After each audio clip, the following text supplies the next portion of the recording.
ক্রিকেটে ভালোবাসার এক নাম হচ্ছে ইন্ডিয়ান ক্রিকেট টিম। হয়তো আজকে আমার এই কথাটা শোনার পর আমাকে অনেকেই গালি দিবেন, অনেকেই দালাল বলবেন, অনেকেই এটা বলবেন, ওটা বলবেন, সেটা বলবেন, কিন্তু না, আমার কাছে আসলেই ক্রিকেটের ভালোবাসা আর এক নাম হচ্ছে ইন্ডিয়ান ক্রিকেট টিম। কারণটা হচ্ছে, দেখেন, আমি যখন থেকে খেলা দেখা শিখছি বা আমি যখন থেকে খেলা দেখা শুরু করছি, মানে 2002 সাল থেকে আমি ইন্ডিয়ার খেলা দেখেই বড় হয়েছি এবং ইন্ডিয়ার খেলা দেখেই ক্রিকেটটাকে বুঝতে শিখছি।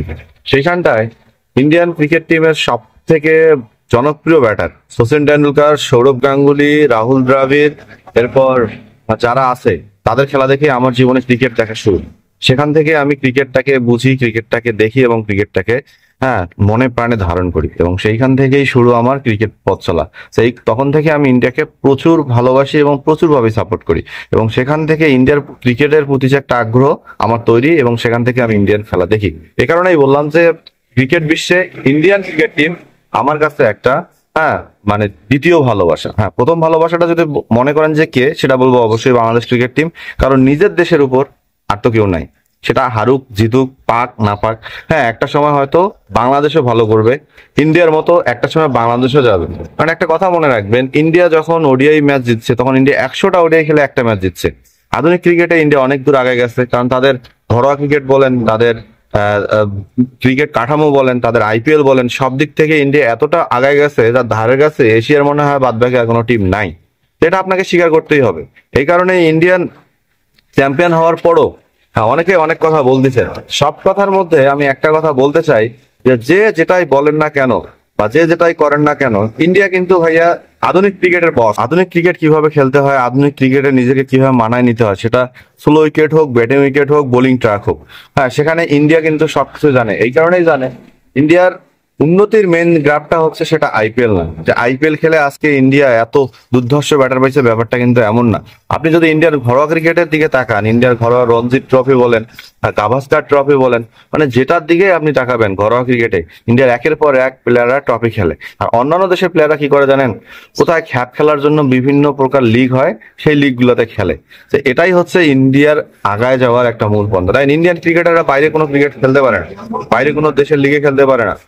অথচ বাদ বাকি যত দেশের ক্রিকেটাররা আছে, ওয়েস্ট ইন্ডিজ বলেন, অস্ট্রেলিয়া বলেন, ইংল্যান্ড বলেন, নিউজিল্যান্ড বলেন, এরা কিন্তু বাইরের দেশের লিগগুলা খেলে। আর এই লিগগুলা খেলতে খেলতে তারা নিজের ঘরোয়া উইকেট কিন্তু ভুলে যাচ্ছে, নিজের খেলাটা ভুলে যাচ্ছে। সেখানে আমার মনে হয় সবচেয়ে বেশি ক্ষতিগ্রস্ত হচ্ছে আইসিসি। আগে যেমন ইন্ডিয়া পাকিস্তানের ম্যাচ হতো, এখন কিন্তু আর সেটা হয় না।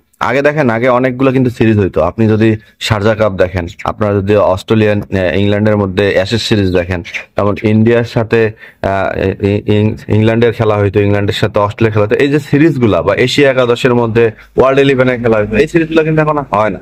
সেখানে বড় বড় ক্রিকেটারদের বা এশিয়া মহাদেশের যারা স্বনামধন্য ক্রিকেটার ছিল আগে, সেই খেলাগুলো কিন্তু এখন হয় না। তো সব দিক বিবেচনা করে ইন্ডিয়ার এই যে ঘরোয়া ক্রিকেট কাঠামো এতটাই উন্নত হয়েছে, এবং এখন একটা সময় মনে হয়েছিল যে সচিন, সৌরভ, দ্রাবিড় এরা যাওয়ার পর ইন্ডিয়া অনেক দুর্বল হয়ে যাবে, কিন্তু না, এই দিক থেকে ইন্ডিয়া অনেক রিকভারি করছে। দেখেন, অনেক ক্রিকেট দল, যদি আপনি শ্রীলঙ্কার দিকে তাকান, সেখানে যখন জয়বর্ধনা, জয়সূরিয়া, মুরলীধরনরা চলে গেছে, শ্রীলঙ্কান ক্রিকেট কিন্তু পুরো স্ট্রাগল করতেছে।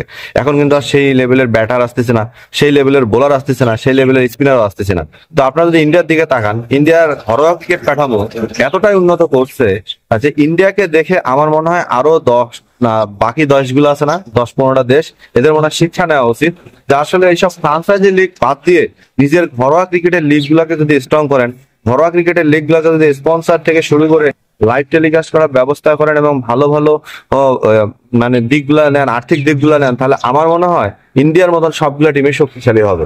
তারপরেও এটা কথা সত্যি, এটা কথা মানতে হবে এবং বুঝতে হবে যে বিসিসিআই তাদের এগিয়ে যাওয়ার যে উন্নতির গ্রাফটা এত সুন্দরভাবে গোছাইছে, এজন্য তারা ধন্যবাদ পেতেই পারে। এবং সেই সাথে ইন্ডিয়ান যে যারা লিজেন্ডারি ক্রিকেটার আছে, তাদের যে একটা সহযোগিতা বিসিসিআই কে, এটা কিন্তু ভুলতে পারবেন না। দেখেন, সচিনকে বলেন, সৌরভকে বলেন, গৌতম গম্ভীরকে বলেন, বীরেন্দ্র সেহবাগকে বলেন, যারাই আছে ক্রিকেট যারা বুঝে, বা সুনীল গাভাস্কারদের বলেন, আকাশ চোপড়াদের বলেন, সঞ্জয় মাঞ্জাকার বলেন, যে প্লেয়ারগুলোর নাম আমি বললাম, এদের খেলা দেখে আসছি, এদের খেলা দেখছি, এবং তারাই এখন বিসিসিআই কে পরামর্শ দিচ্ছে কিভাবে ভালো করা যায়। এবং তাদের পরামর্শ নিয়ে কিন্তু আজকে Indian cricket team champions trophy জিতলো। দেখবেন 2027 সালের বিশ্বকাপে ইন্ডিয়ান ক্রিকেট টিমে জিতবে। এ কারণেই বললাম যে ক্রিকেটের দিক থেকে প্রথম দিকে ছিল প্রথম ভালোবাসা ইন্ডিয়া, এখন আসলে বাংলাদেশের পরে ইন্ডিয়াকে ভালোবাসবো এবং ইন্ডিয়ান সব থেকে যদি আমার কাছে যদি বলেন যে ভাইয়া আপনার ইন্ডিয়ার সব থেকে প্রিয় ব্যাটার কে, তাহলে আমাকে প্রথম বলতে হবে সৌরভ গাঙ্গুলি, কারণ তার খেলা দেখে আমি বড় হয়েছি। দ্বিতীয়ত যুবরাজ, হ্যাঁ, এরপরে সচিন। হ্যাঁ, এই ক্রিকেটার গুলার মনে হয় খেলা আমি কখনোই ভুলবো না। এদেরকে দেখেই আমার ক্রিকেটে আসা এবং এদেরকে দেখেই আমার ক্রিকেট শুরু।